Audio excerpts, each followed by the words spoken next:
But let's talk about what's happening with the economy. As the Trump administration works to cut costs, Vice President J.D. Vance is reassuring Americans that changes are coming soon. Listen.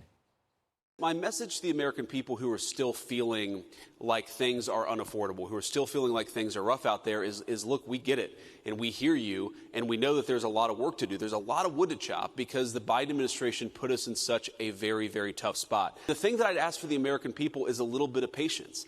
This economy was not harmed in 10 months. But according to a Fox News poll, voters say they still feel the pain in their pocketbooks. But there are some signs of progress as we enter the holiday season. You see the sense on groceries, utilities, health care, and housing. Let's bring in the co-host of The Big Money Show. He sits right in the middle. He's easy to identify. Brian Brenberg. Brian, great to see you again. You bet, man. All right, thanks for getting dressed early. Normally you'd be in bed right now. I sleep in these clothes. I thought that's what I heard. But it's a zip-on. It's right up the back.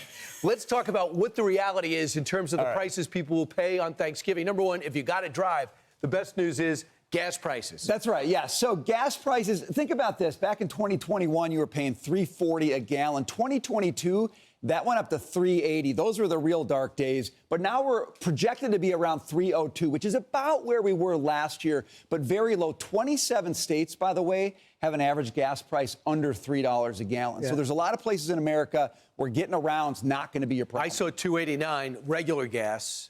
$2.89 in Massapequa. So that's a good sign. That's pretty good for Long Island. I got told on my radio show from truckers calling in, look at the price of diesel if you want the price of food to go down, because most of these trucks run on diesel. Yep, that's very good. And they're higher than gas. It is, yeah. And so there's, as the vice president said, there's a lot of wood to chop here, but you know it's full throttle energy policy, so that is a good news story. According to reports, come dessert time, pumpkin pie is a common use. The Pilgrims didn't have it, but we took to it.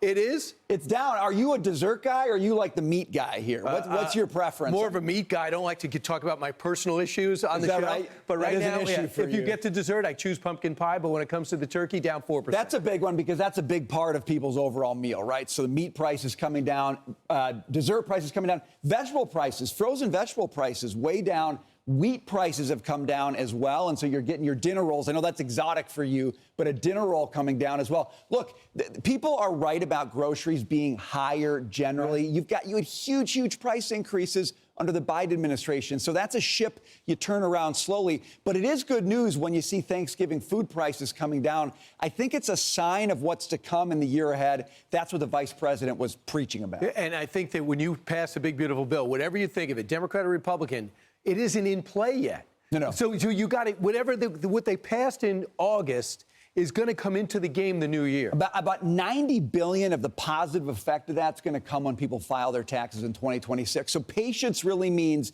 count on what's been done this year to pay dividends next year. Right, and I would say also, too, is for the administration, they got to hope it kicks in before the midterms.